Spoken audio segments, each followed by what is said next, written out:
And I came over and I said, "Hey, James, that's in Russian."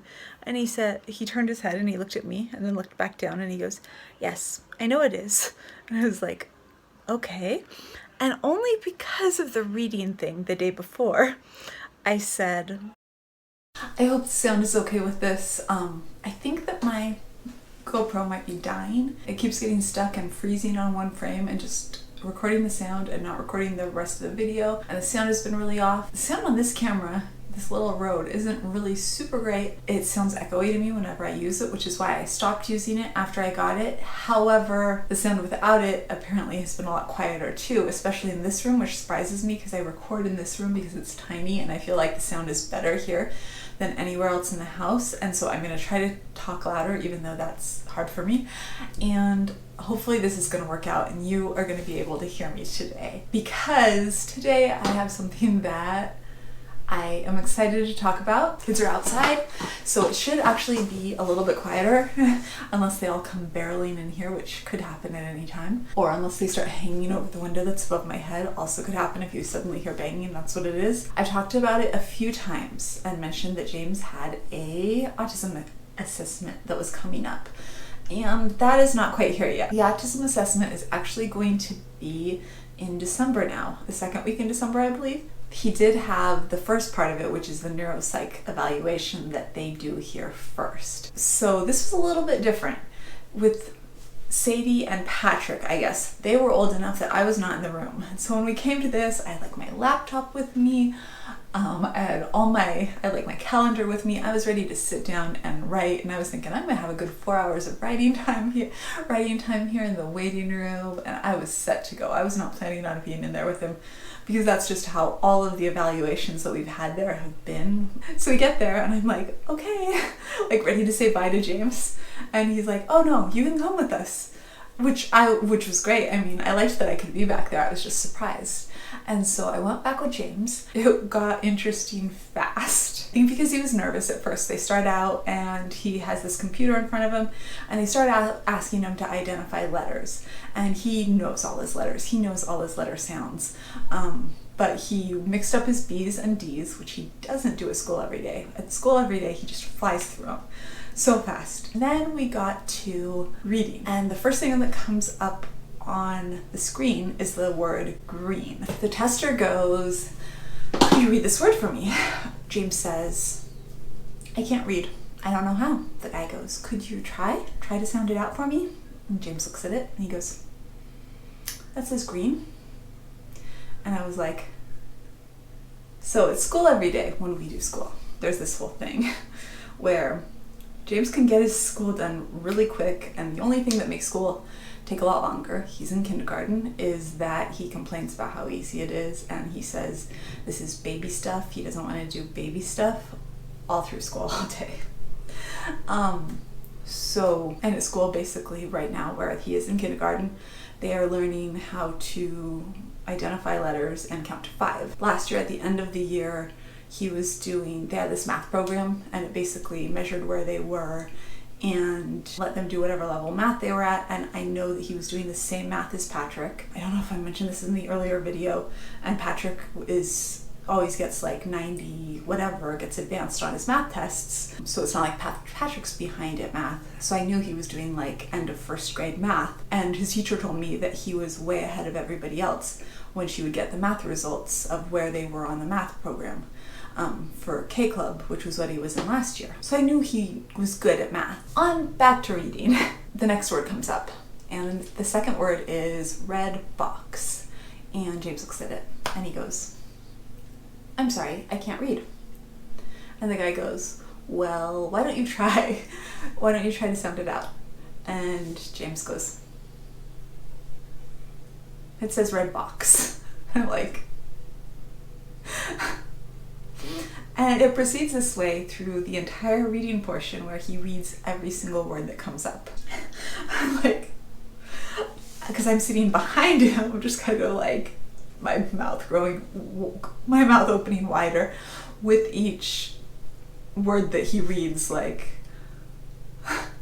I did not know that he could read. So he just kind of breezes through the first part of the test, and then we go into another room. The next part that stands out in my mind is the vocabulary part. That wasn't the next part of the test, but it's just the part that's like, what the heck? And that was because they have this flipboard and it has 4 pictures on each section, and he'll say like, it starts with simple things.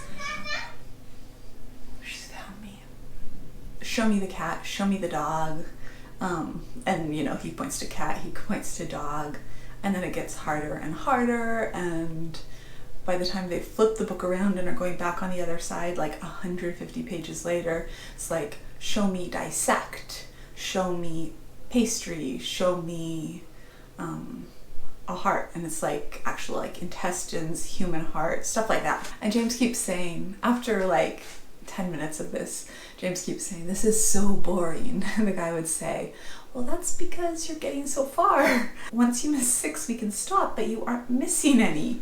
And then right after he'd say that, James would miss like 2, but then you would see like him getting competitive again, and then he'd start getting them right and right and right. So we went all the way through that, and at the end, the guy said he had a vocabulary between the ages of 19 and 90. That basically he had maxed out the possible vocabulary for his age. And they did the ADHD test, which for his age was like pressing something when listening to a tape, a CD, which I think that it's going to come back as he's like the only one of us not to have ADHD. Because I think he was doing it, it looked like he was only pressing it at the appropriate time, unlike me, who like when I listened to this thing and said press it when it said X, I pressed it like every single time. I have no impulse control. Gosh. So, what else? Okay, so that is the big things from his neuro-psych test that stand out to me. And I think I get the results from that in a few weeks or something like that. It's gonna be on Zoom. We get the results from that way before the ADOS actually happens. So then it gets interesting. He has physical therapy. For physical therapy, and we go to the physical therapy and he's doing all his things, and they're doing all his stretches on his calves and on his Achilles or whatever, and everything like that. And I told this physical therapist about the reading thing, and she was like, oh my goodness. And she looks at James and she said, James, did you know you could read before you went there? Because this was just a few days later. And he goes, yeah, I always knew that I could read. I just didn't really want anyone else to know. Except now he totally does. Now he's like, we're doing a reading thing today, and the teacher says, she's reading a story, and there was a read-along thing where she goes along with her mouse for the kids to read along with her, and she said, some of these words are going to be really hard. There's pictures, you can try to follow along, but some of these words you should know. And I said, okay, James, did you hear her? Try to follow along. Did you hear what she said? And he goes, Mom, I can already read all the words. I don't need those. And I was just like, oh, okay. And now when we're doing, there'll be like a word of the week or a word of the day, and the word is like at, that he's supposed to be learning to read, and we'll go through and it'll be like at, and then we get to the bottom and there's a sentence that has at in it, and we're supposed to help him with the other words. And usually I try to like, here James, could you read the sentence? And he'll tear through and read the entire sentences. So he can apparently read quite a bit, we found out, and apparently just wasn't really telling anyone. So that was a surprise. The other thing is I found a way to get him to do schoolwork happily, and that is Duolingo. So I have started doing Duolingo, the language program, the language app on my phone, when they're listening to those very long, tedious grammar videos. It's great because I get in like between all the kids, I get in like 2 hours of Duolingo a day on my phone. And because those videos are very boring, I already said that. Oh my goodness though.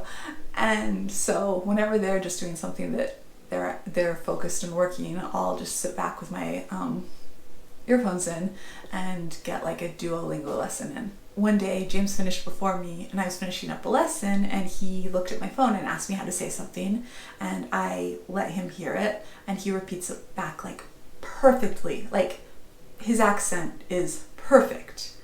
And then he started asking me how to say some things, and he asked me how to say something in Chinese that I knew how to say because in college. My roommate was from Hong Kong, and I worked for a family for 4 years who was from Taiwan, and so my Mandarin is very, very rusty, and my Cantonese is horrible because I only learned a little bit. My roommate mostly was trying to teach me Mandarin, but I still know some, and they're coming back in.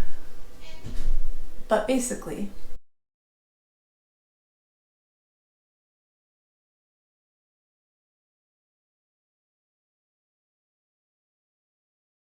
everyone's back inside, everyone's settled.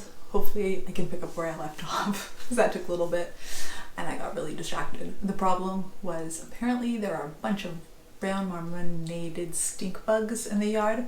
It's that time of year in Michigan. It happens every year. And everyone rushed back inside. We came up with a solution. He is now super interested in school right now because he loves Duolingo. James went through all of the languages. We set him up with his own account, with his email, his school email, which is he actually never actually looks at, and it's totally controlled by the school. But we used that email to set him up with a Duolingo account. And he carefully went through all of the languages. He decided that he liked Norway's flag the best. And that is how he chose Norwegian. It is pretty cool because he pronounces the words very well. He listens to them. Then together we look at what the words say. Like I think them. I am not learning Norwegian, so I'm probably going to not do a good job of this, but I believe that means who. And then he'll look for who, he'll come down, he will find it by himself. He'll click on it and put it where it should be. Them, are them, who is who. Again, probably murdering the language. I'm not the one taking it. I'm just the one sitting there while he does it, and he will do it all himself while I sit there and kind of help him if he has questions, because it's a computer thing. It's a computer app. And then he goes through and does one lesson of Duolingo a day. And today when we started school, he said, "Mommy, if I try really hard and I do good in school today, can I do that OWL app?" I was like, yes. And he flew through his schoolwork as happy as could be, and then immediately went over to Duolingo and did his Norwegian lesson for the day. So I think it's cool because he's reading, and it's something that is actually challenging for him. Like, he's totally focused on it. And it seems to be an area that he has a strength in because, oh my gosh, his little voice when he says these things is so good. And then once I finish with that, when Sadie's all done with everything she's doing for the day, Sadie comes in. Now, Sadie has decided that she wants to move to Finland. Now, she wants to move there now. And so she's decided that she is teaching James Finnish. And she spent about 30 minutes the other day with him on her Duolingo account. And when I came over, I can't even remember what the word was. It was like Misha or something like that. I don't even know. I just know that he was like kneeling on top of one of the little stools back there, and she was like, "James, that's spelled M-I-S-C-H." It might not have been that word. It was something like that. And he was like, M-I-S-C-H. She's like, "Now say it." And he repeated the word back to her, and she's like, "Very good, James." And she turns around and she goes, "Mom, James is very good at languages." And I was like, yeah, I noticed. So that's what's going on here right now. He's 5. In case you're new here, James is 5. And he will be 6 in actually a few days. He is the only one of our children who doesn't have a speech delay. I made this whole entire video and I'm editing it, and I forgot one of the biggest parts of the story.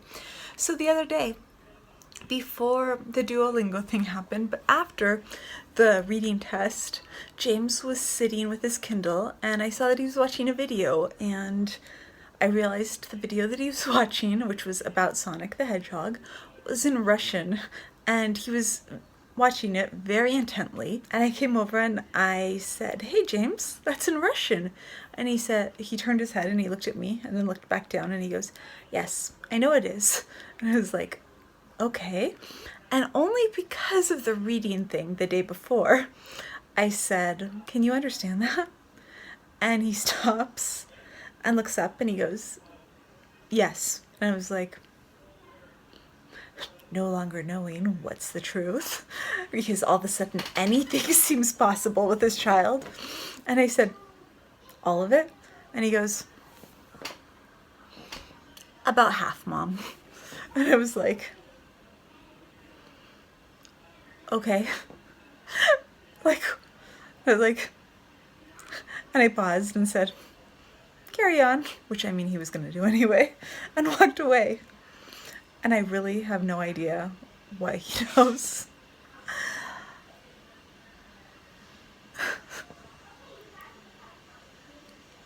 This kid, I'm just like, because, I mean, I've been teaching him letters, and apparently he knew how to read, and I mean, I'm the one who reads books with him, and somehow I had no idea that was going on. So I have no idea really what he knows. Yeah. That is it for today. If you liked this video, we'd love it if you'd give it a thumbs up, and if you're interested in all things autism, we'd love it if you'd hit subscribe, and I will see you tomorrow. Bye.